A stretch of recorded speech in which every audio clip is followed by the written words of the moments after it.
Shalom jemaat terkasih. Kebaktian streaming akan dilakukan dengan metode siaran tunda di channel YouTube.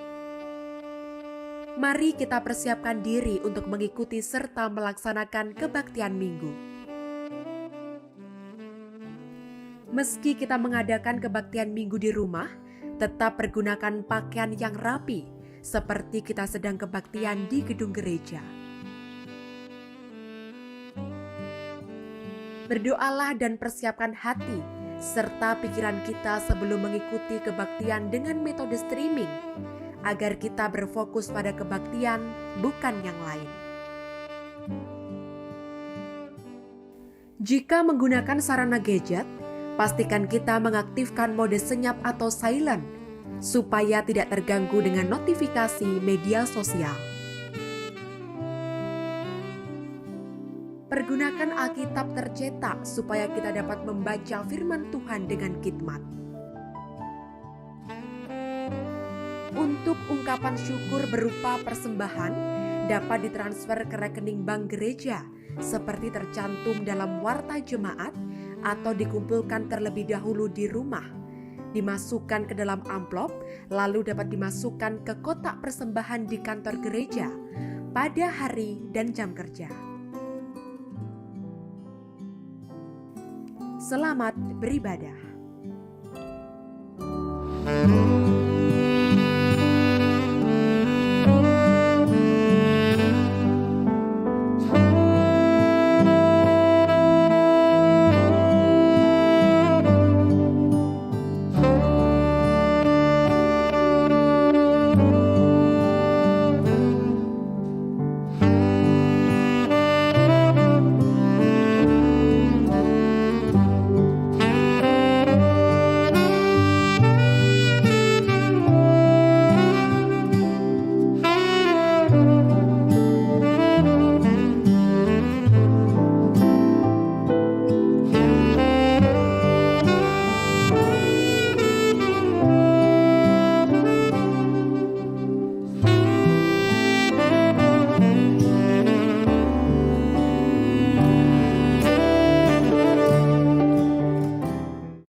Salam, umat Tuhan yang terkasih. Di tengah kesiapan dan persiapan kita menyambut era new normal, kita bersyukur persekutuan dalam kebaktian minggu senantiasa dipelihara Allah, serta mempersatukan kita dalam kasih-Nya. Dengan syukur dan sukacita, kita nyatakan dengan pujian, Allah hadir bagi kita.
Umat Tuhan yang terkasih, kita mendasarkan kebaktian minggu ini dalam kebenaran Allah Tritunggal yang memampukan kita menjalani proses hidup hingga detik ini dengan kasih sayang-Nya.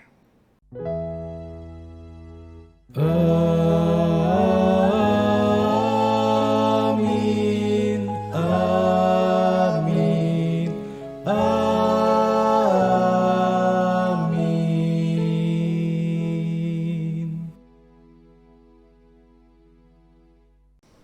Damai sejahtera Allah Tritunggal berserta saudara sekalian.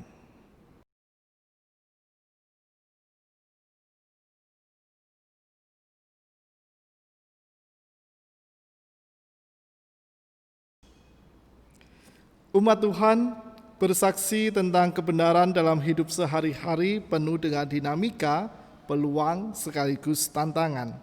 Harus diakui bahwa menyatakan, melakukan, dan membawa kebenaran Kristus di tengah-tengah kehidupan, baik yang sudah mengenal ataupun tidak, dapat menimbulkan dilema besar dalam hati. Satu sisi, kita harus konsisten menyatakan kebenaran, satu sisi kita khawatir atau takut menyatakannya. Situasi semacam ini acap kali membuat kita berhenti menyatakan dan mewujud nyatakan kebenaran itu. Melalui tema kita hari ini, kita menyadari dan diteguhkan untuk tetap menyatakan kebenaran Kristus di tengah-tengah penolakan dan ancaman. Kita nyatakan secara terbuka di hadapan Tuhan dalam kehidupan kita saat ini akan segala dosa dan kesalahan kita di dalam doa. Mari kita berdoa.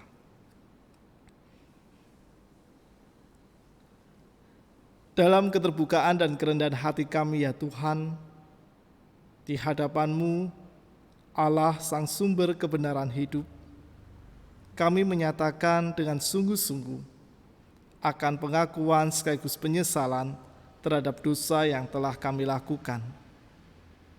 Kala kami belum mampu hidup di dalam kebenaran-Mu dengan sungguh-sungguh, dan kala kami tak berani untuk menyatakan dengan sungguh-sungguh juga setiap kebenaran-Mu dalam kesaksian hidup kami. Kami sadar ya Tuhan akan seluruh kelemahan dan juga kerapuhan kehidupan kami. Tetapi dalam menyatakan kebenaran, seharusnya kedua hal tersebut tak menghalangi kami, karena kami memiliki Engkau, Allah yang selalu menyatakan kasih sayang dan kekuatannya di dalam diri kami. Untuk itulah dalam pengakuan dosa ini, kami pun terbuka akan segala kekuatan yang Engkau anugerahkan. Dan kiranya kekuatan itu juga yang akan membuat kami akan kembali bersungguh-sungguh dalam menyatakan kebenaran-Mu, serta menolong kami untuk dapat selalu setia, memperjuangkan, memegang dengan teguh, dan menyatakan iman kepada Engkau dalam hidup sehari-hari. Di dalam nama Tuhan kami Yesus Kristus, kami berdoa. Amin. Bagi setiap kita yang sedia hidup dalam tuntunan kasih-Nya, terimalah anugerah-Nya melalui firman-Nya yang ditulis di dalam Roma 6 ayat yang keempat. Dengan demikian kita telah dikuburkan bersama-sama dengan Dia oleh baptisan dalam kematian, supaya sama seperti Kristus telah dibangkitkan dari antara orang mati oleh kemuliaan Bapa, demikian juga kita akan hidup dalam hidup yang baru. Demikianlah berita anugerah dari Tuhan.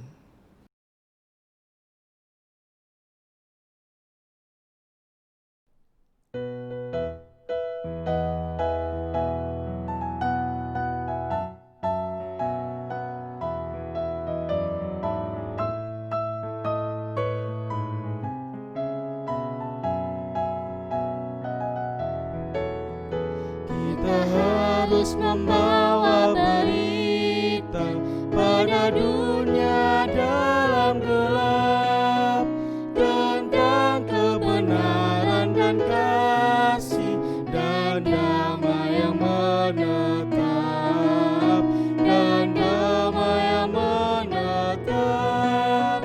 Karena gelap jadi remang pagi, dan remang jadi siang terang. Kuasa Kristus kan nyatalah, ramani dan cemerlang.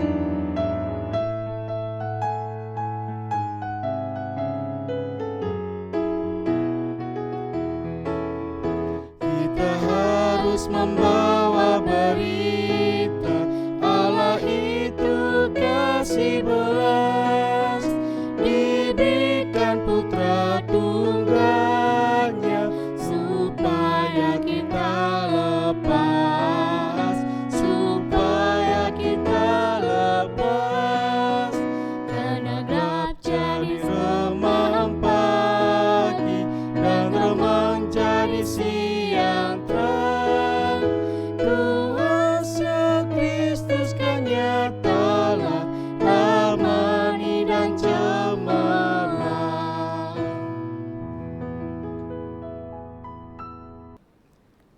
Mari kita berdoa.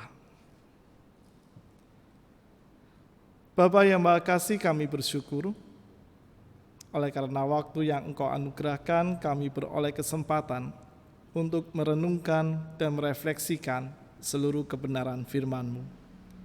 Kiranya kasih kekuatan Roh Kudus-Mu yang akan senantiasa memampukan kami lewat kesaksian penulis Injil Matius ini ya Tuhan, agar kami mampu untuk merasakan sekaligus memperoleh hikmat kebenaran-Mu yang akan tetap kami nyatakan dengan sukacita dan sungguh-sungguh dalam hidup sehari-hari. Di dalam nama Tuhan kami Yesus Kristus, kami siap menerima firman-Mu. Amin. Umat Tuhan yang terkasih, bacaan kita pada hari ini diambil dari Injil Matius 10 ayat 24 sampai 33. Injil Matius 10 ayat 24 sampai 33. Seorang murid tidak lebih daripada gurunya, atau seorang hamba daripada tuannya. Cukuplah bagi seorang murid jika ia menjadi sama seperti gurunya, dan bagi seorang hamba jika ia menjadi sama seperti tuannya. Jika tuan rumah disebut Beelzebul, apalagi seisi rumahnya. Jadi janganlah kamu takut terhadap mereka, karena tidak ada sesuatu pun yang tertutup yang tidak akan dibuka, dan tidak ada sesuatu pun yang tersembunyi yang tidak akan diketahui. Apa yang kukatakan kepadamu dalam gelap, katakanlah itu dalam terang. Dan apa yang dibisikkan ke telingamu, beritakanlah itu dari atas atap rumah. Dan janganlah kamu takut kepada mereka yang dapat membunuh tubuh, tetapi yang tidak berkuasa membunuh jiwa. Takutlah terutama kepada Dia yang berkuasa membinasakan baik jiwa maupun tubuh di dalam neraka. Bukankah burung pipit dijual 2 ekor seduit? Namun seekor pun daripadanya tidak akan jatuh ke bumi di luar kehendak Bapamu. Dan kamu, rambut kepalamu pun terhitung semuanya. Sebab itu, janganlah kamu takut, karena kamu lebih berharga daripada banyak burung pipit. Setiap orang yang mengakui aku di depan manusia, aku juga akan mengakuinya di depan Bapa-Ku yang di surga. Tetapi barang siapa menyangkal aku di depan manusia, aku juga akan menyangkalnya di depan Bapa-Ku yang di surga. Demikianlah pembacaan firman Tuhan. Berbahagialah setiap kita yang senantiasa memelihara, menghidupi, dan melakukan firman Allah ini dengan penuh sukacita di dalam kehidupan sehari-hari. Haleluya. Haleluya, haleluya, haleluya.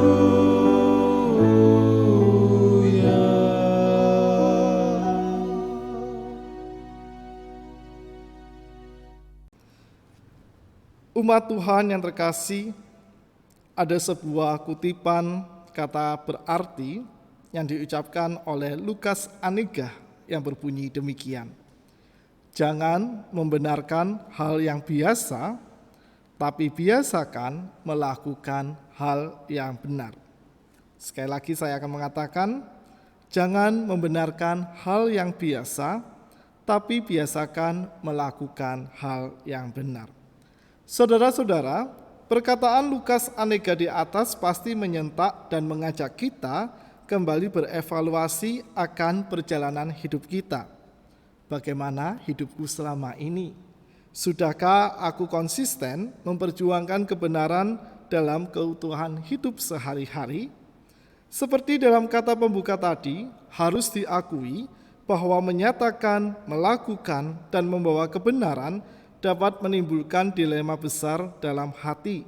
Satu sisi kita harus konsisten menyatakan kebenaran, satu sisi kita khawatir atau takut menyatakannya karena tekanan-tekanan atau intimidasi.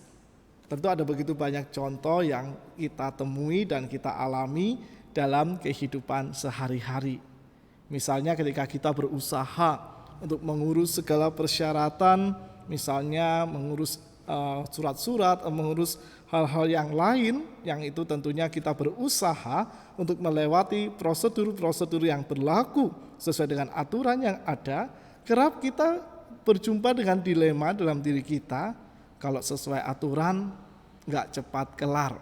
Tetapi kalau kita menyimpang atau kita tidak menuruti aturan itu, atau bisa dikatakan kita membohongi aturan itu, maka apa yang akan kita urus akan cepat selesai. Padahal saudara-saudara, kita selalu berbicara sebagai orang Kristen untuk menegakkan kebenaran dalam hidup sehari-hari. Situasi semacam inilah yang acap kali membuat kita menjadi berhenti untuk menyatakan dan menyatakan kebenaran Kristus dalam kehidupan sehari-hari. Tak hanya dalam contoh-contoh yang sederhana, bahkan dalam hal-hal yang besar pun kadangkala kita berjumpa untuk kita menjadi ragu. Apakah kita akan tetap menyatakan kebenaran ataukah kita memilih untuk mengkhianati kebenaran itu dan tak lagi memperjuangkannya dengan sungguh-sungguh dalam kehidupan sehari-hari. Lalu pertanyaannya untuk kita semua, bagaimana agar kita dapat keluar dari kondisi ketakutan atau kekhawatiran dan kemudian membuat suara kebenaran terdengar dalam kehidupan sehari-hari. Saudara-saudara, perikop Injil hari ini mengajak kita semua agar kita mampu hidup dalam situasi ketidakbenaran yang kerap membuat kita meninggalkan kebenaran. Jadi seperti contoh yang coba saya uraikan di atas tadi, bahwa dalam situasi apapun, melalui refleksi yang akan kita bangun bersama-sama, kita akan belajar bagaimana caranya kita tetap bertahan dan kita tetap konsisten di dalam menyatakan kebenaran di kehidupan sehari-hari, meski situasi yang ada di sekeliling kita semuanya sedang tidak memperjuangkan kebenaran.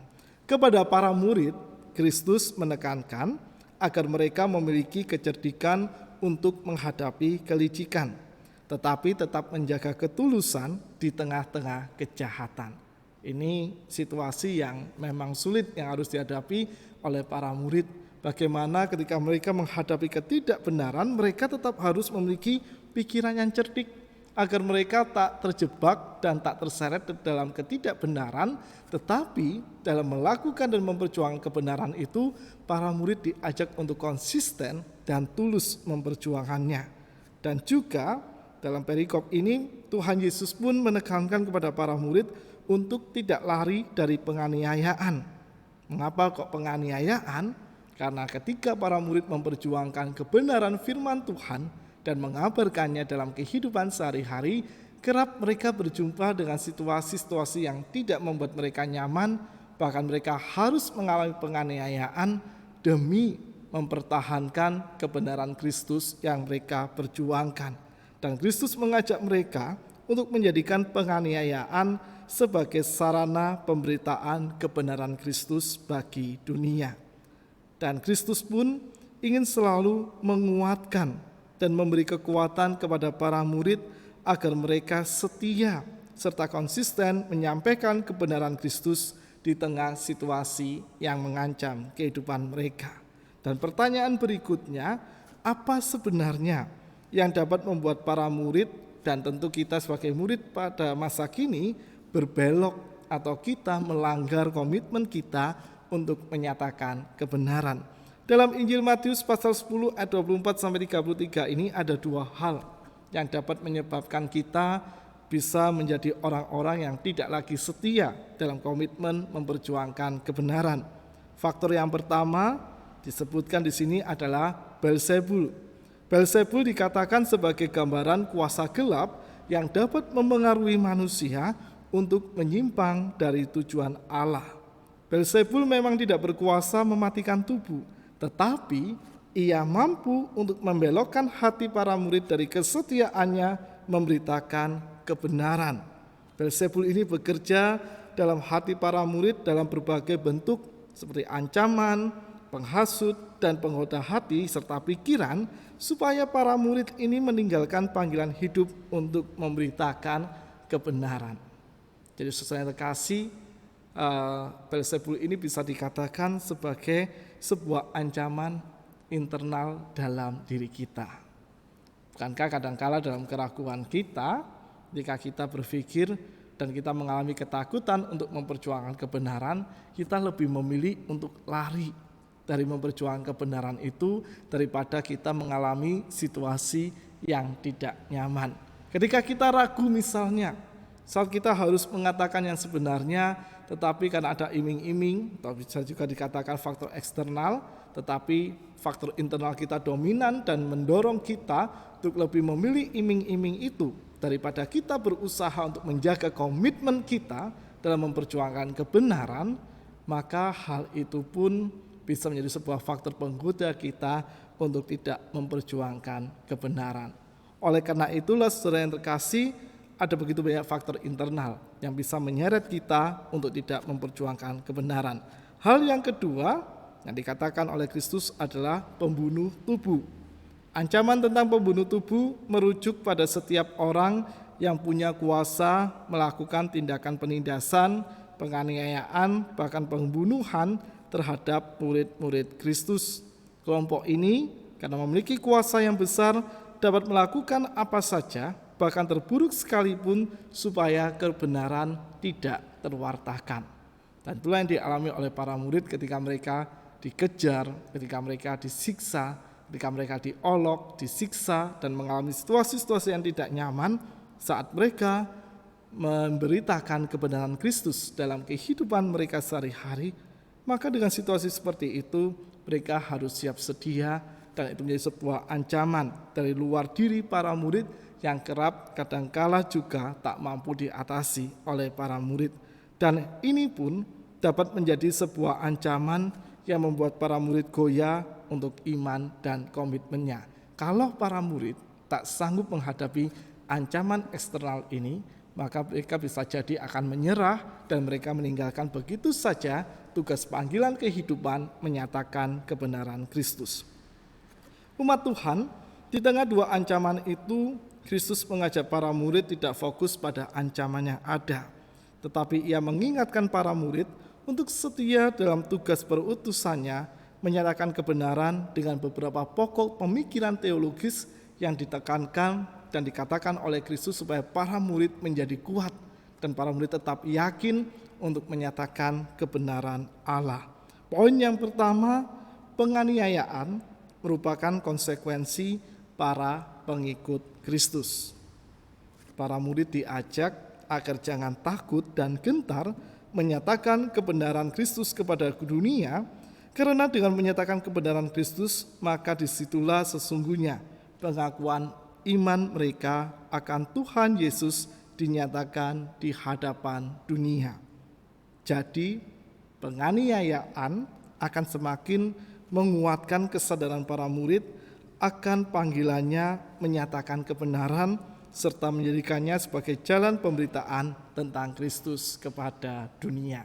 Saudara-saudara, saya jadi teringat pada saat itu beberapa waktu yang lalu saya pernah menyampaikan sebuah ilustrasi yang berbicara tentang bagaimana para pengikut Kristus di sebuah desa memilih salah seorang secara khusus memilih untuk tetap bertahan dalam imannya meski ia harus mengalami penganiayaan, bahkan seluruh anggota keluarganya harus mengalami kematian. Itu menunjukkan sebuah contoh yang ekstrim dalam kehidupan sebagai pengikut Kristus. Lalu bagaimana dengan konteks kehidupan kita masa kini? Maka penganiayaan itu bisa diartikan dalam situasi-situasi yang membuat kita tidak nyaman. Jika kita berusaha untuk mempertahankan kebenaran, kita dikatakan sok suci kamu, kita mendapatkan bulian-bulian atau bullying yang tentunya itu membuat kita semakin tidak nyaman dan kadang bisa membuat kita menjadi ragu dalam menyatakan kebenaran Allah dalam setiap bagian kehidupan yang kita perjuangkan di kehidupan sehari-hari. Oleh karena itulah kesadaran untuk selalu menyadari bahwa penganiayaan itu merupakan konsekuensi sebagai seorang pengikut Kristus akan membuat kita selalu sadar bahwa sebagai pengikut Kristus yang setia memperjuangkan kebenarannya bukan sebuah cara yang mudah untuk mewujud nyatakannya. Pasti kita akan berjumpa dengan begitu banyak kerikil-kerikil tajam dalam kehidupan kita yang kerap bisa menghambat kita. Tetapi yakinlah di sana bahwa hal itu menjadi sebuah proses yang akan menguatkan dan semakin meneguhkan kita akan panggilan kehidupan untuk menyatakan kebenaran serta menjadikannya juga bukan hanya tantangan, melainkan juga peluang kita untuk menyatakan kebenaran Kristus kepada dunia. Poin yang kedua, saudara yang terkasih, kita diingatkan dan diteguhkan oleh Kristus bahwa kita selalu belajar hanya takut kepada Allah. Sikap ini Kristus tekankan kepada para murid untuk mengarahkan rasa takutnya hanya kepada Allah, bukan kepada kuasa-kuasa dunia. Kuasa-kuasa dunia hanya memiliki kekuatan terbatas dan tak sebanding kuasa Allah yang melampaui segala hal di dunia. Jika para murid dan kita semua takut pada kuasa-kuasa dunia, maka pastinya akan melupakan tugas panggilan kita kepada Allah untuk menyatakan kebenaran di kehidupan sehari-hari. Dalam pekerjaan misalnya, atau mungkin dalam hal-hal usaha kita, dalam setiap karir maupun perjuangan karya kita, keseharian kita. Kadang-kala kita juga diperhadapkan pada orang-orang atau kuasa-kuasa yang kerap menindas kita dan membuat kita takut untuk memperjuangkan kebenaran kepada dunia dalam kehidupan sehari-hari. Namun di poin yang kedua ini kita diingatkan sekali lagi, saudara yang terkasih, kita hanya takut kepada Allah. Karena Allah lah sang pemilik kehidupan kita dan Allah lah yang akan selalu memberikan kita kekuatan serta keberanian agar kita mampu untuk berjuang, kita mampu untuk setia menyatakan kebenaran itu dalam hidup sehari-hari. Takut kepada Allah berarti pula kesediaan diri kita taat kepada Allah dalam memahami, menghidupkan, mewujud nyatakan kebenaran di seluruh bagian hidup kita. Poin yang ketiga dan yang terakhir, saudara yang terkasih, bahwa kita diajak untuk selalu meyakini akan pemeliharaan Allah yang utuh dalam kehidupan. Melalui contoh burung pipit, Tuhan Yesus mengajarkan bagaimana pemeliharaan yang Allah nyatakan dalam kehidupan kita yang penuh ancaman sebagaimana pemeliharaannya kepada burung pipit. Tuhan Yesus hendak mengajarkan kepada para murid di masa itu dan kita semua agar tak hanya melihat ancaman sebagai realitas nyata saja, tetapi lebih dari itu mampu melihat kuasa dan pemeliharaan Allah yang besar yang menaungi setiap orang percaya ketika berada dalam ancaman. Dengan kata lain, kita tak boleh takut, saudara-saudara, untuk kita selalu setia menyatakan kebenaran dalam kehidupan sehari-hari. Yakinlah Allah selalu ada bersama-sama dengan kita dan Allah selalu memelihara kehidupan kita, memberikan kita kekuatan, memberikan kita keberanian untuk selalu konsisten dalam menyatakan kebenarannya di kehidupan sehari-hari. Sehingga dengan demikian, para murid dan kita semua tak boleh berhenti dan tak boleh takut untuk menyatakan kebenaran Allah Tritunggal dalam kehidupan sehari-hari. 3 hal inilah yang menjawab pertanyaan kita di awal tadi, bagaimana kita dapat keluar dari kondisi ketakutan atau kekhawatiran dan kemudian membuat suara kebenaran selalu terdengar dalam kehidupan kita sehari-hari. Menjadi duta-duta kebenaran Kristus adalah sebuah panggilan yang terus Kristus gaungkan di dalam kehidupan kita. Untuk itu marilah saudara yang terkasih, kita selalu yakin dan sadar untuk melaksanakan tugas panggilan itu dengan sungguh-sungguh dan penuh sukacita dalam hidup sehari-hari. Dan lewat keyakinan itulah kita akan selalu belajar melihat bahwa Allah beserta kita, pemeliharaannya hadir dalam diri kita, dan ada begitu banyak konsekuensi yang harus kita hadapi, tetapi Kristus tetap berkarya dalam diri kita, serta kesediaan kita taat kepada Allah akan membuat kita selalu konsisten dan setia dalam memegang panggilan hidup menyatakan kebenaran. Tuhan menolong dan Tuhan selalu memberkati kehidupan kita. Amin. Saat hening untuk kita semua.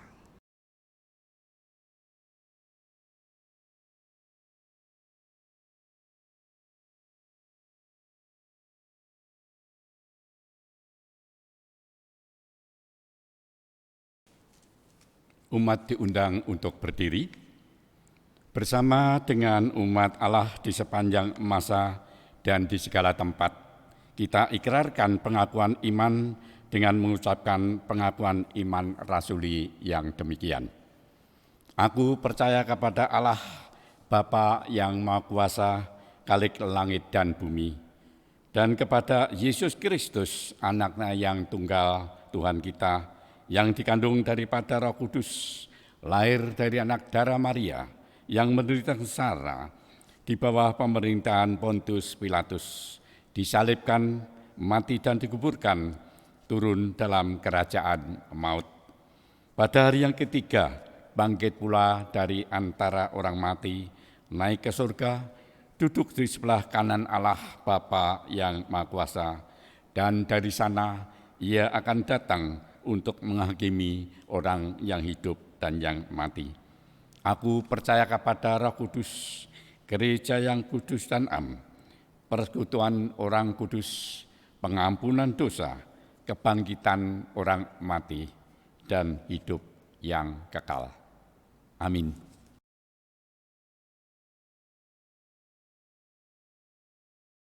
Saudara-saudara, kita naikkan syafaat kita di dalam doa, dan doa syafaat ini kita akhiri dengan menyanyikan doa Bapa kami. Mari kita berdoa. Bapa yang Maha Kasih, kami mengucap syukur atas seluruh kasih, pemeliharaan, dan penyertaan-Mu dalam hidup sehari-hari yang membuat dan menolong kami untuk selalu siap sedia menyatakan kebenaran-Mu dalam seluruh kesempatan yang Engkau anugerahkan. Kiranya kasih setia-Mu yang akan selalu menolong dan memimpin kami, agar dalam setiap kesediaan kami menyatakan kebenaran itu, kami berani dan selalu konsisten melakukannya, serta mewujud nyatakannya dalam setiap bagian kehidupan sehari-hari. Dalam kesempatan ini juga ya Tuhan, kami menaikkan seluruh syafaat kami. Kami berdoa untuk bangsa dan negara kami di tengah-tengah pandemi COVID-19 ini ya Tuhan. Kiranya Engkau akan selalu menolong dan menuntun langkah bangsa ini.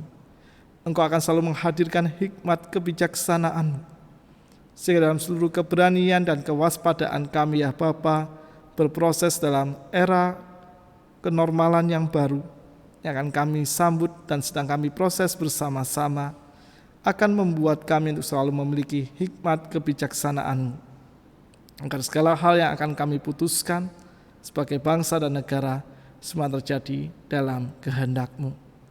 Kiranya Engkau juga akan selalu memimpin seluruh anggota masyarakat, termasuk kami ya Tuhan, agar dalam new normal ini ya Tuhan, kiranya pun kami dapat selalu memilah mana yang harus kami lakukan di luar, dan bagaimana kami harus bijaksana dan selalu bersemangat dalam menahan diri kami untuk tidak berkerumun terlalu banyak dan terlalu lama, agar kami pun dapat terus saling menjaga dan saling melindungi satu sama lain, sehingga pandemi ini pun dapat segera terselesaikan. Untuk saudara-saudara kami yang saat ini terbaring dan mereka sedang dirawat karena COVID-19, kiranya Engkau juga akan selalu menyemangati dan memberkati proses perawatan mereka, sehingga dalam segala proses perawatan itu, kiranya mereka pun dapat tersembuhkan dari COVID-19 ini. Juga untuk pemerintahan kami yang terus berjuang dan juga terus berusaha untuk memberikan yang terbaik bagi masyarakat, bangsa, dan negara Indonesia, dan Engkau juga akan selalu memberkati karya mereka, agar dalam kehadirannya, setiap karya dan keputusan yang mereka ambil akan selalu mendatangkan damai sejahtera bagi seluruh bangsa dan negara ini. Bapa yang Maha Kasih, kami pun juga berdoa untuk kehidupan bergereja kami.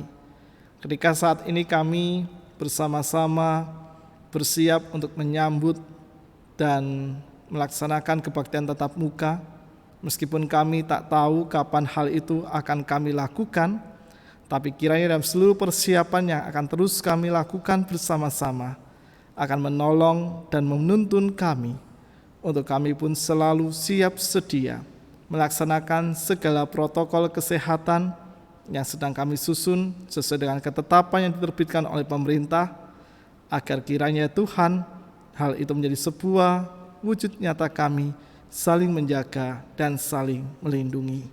Berkatilah juga ya Tuhan untuk segala pelayanan yang terus kami perjuangkan bersama-sama. Sehingga melalui pelayanan tersebut, kiranya kehadiran gereja-Mu selalu dirasakan, baik dalam kehidupan bergereja internal kami, maupun juga dalam kehadiran kami di tengah-tengah masyarakat. Kami juga berdoa ya Tuhan untuk saudara-saudara kami yang saat ini tengah terbaring lemah karena sakit, baik mereka yang dirawat di rumah maupun di rumah sakit. Kiranya Kau akan selalu memberkati kehidupan mereka, sehingga melalui segala perawatan dan pengobatan medis yang mereka terima akan membuat tubuh mereka kembali pulih dan membuat mereka dapat berkarya dan menjalani kehidupan dengan penuh sukacita. Kiranya semangat, ketegaran, dan kesabaran akan selalu ada dalam diri mereka, sehingga hal itu pun akan mempercepat proses pemulihannya. Untuk para keluarga, kiranya Kau juga akan selalu memberkatinya Tuhan, sehingga keluarga pun akan selalu berharap dan berserah di dalam Engkau. Kami berdoa untuk saudara-saudara kami yang tak dapat pulang ke kota Madiun, mereka yang bekerja maupun berstudi, kiranya Kau akan selalu memberkati dan memimpinnya, sehingga di tengah situasi pandemi ini, kiranya mereka akan selalu terlindungi oleh berkat kasih-Mu. Untuk segala pergumulan yang terus kami proses dalam hidup sehari-hari, kiranya kasih dan kekuatan-Mu ya Bapa, yang akan menolong dan membuat kami untuk selalu setia berproses dalam pergumulan tersebut, serta selalu setia mengandalkan kekuatan-Mu dan berani menjalani semua yang ada dengan syukur dan sukacita. Sesaat lagi kami akan melanjutkan langkah hidup kami, kiranya damai sejahtera-Mu yang akan senantiasa menolong dan mengiringinya. Inilah segala ungkapan syukur dan permohonan kami yang kami panjatkan di dalam nama Tuhan kami Yesus Kristus, Tuhan yang telah mengajar. Kami berdoa demikian. Bapa kami yang ada di surga, dikuduskanlah nama-Mu, datanglah kerajaan-Mu, jadilah kehendak-Mu di bumi seperti di surga. Beri kami hari ini makanan yang secukupnya, ampuni salah kami seperti kami ampuni yang bersalah pada kami. Jangan bawa kami dalam pencobaan, melainkan lepaskan kami dari yang jahat. Sebab Kau-Lah yang punya kerajaan dan kuasa dan kemuliaan sampai selama-lamanya. Amin. Amin. Saudara-saudara yang terkasih, kita persiapkan persembahan yang hendak kita himpun. Firman Tuhan yang akan mendasari persembahan kita diambil dari 2 Korintus 8 ayatnya yang ke-12. Sebab jika kamu rela untuk memberi, maka pemberianmu akan diterima kalau pemberianmu itu berdasarkan apa yang ada padamu, bukan berdasarkan apa yang tidak ada padamu. Kita himpun persembahan dan kita bawa ke hadirat Allah. Umat yang terkasih, mari kita bawa persembahan dalam doa. Mari kita berdoa. Ya Allah, Bapa kami yang ada di dalam kerajaan surga, Bapa yang Maha Kudus, Bapa yang kami sembah di dalam nama Tuhan Yesus Kristus. Kami mengucap syukur kalau pada saat ini kami boleh membawa persembahan atas berkat-berkat yang Bapa telah berikan melalui sepekan dalam kehidupan kami. Kiranya persembahan ini dapat dipergunakan untuk pelayanan di gereja-Mu di tempat ini.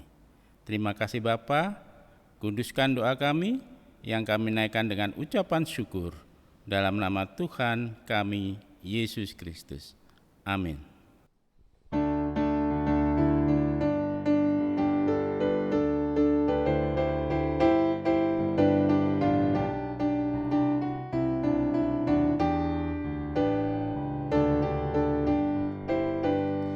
Lawanlah godaan, selalu bertekun. Tiap kemenangan kau tambah teguh. Nafsu kejahatan harus kau tentang.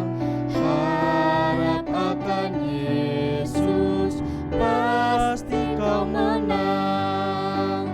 Mintalah pada Tuhan agar kau dikuatkan. Dia beri pertolongan, pastilah kau menang.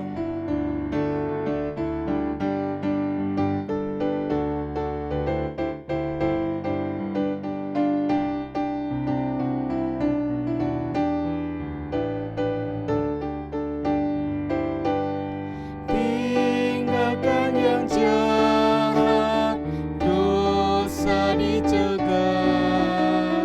Tindakanmu tulus, tiada bercelah.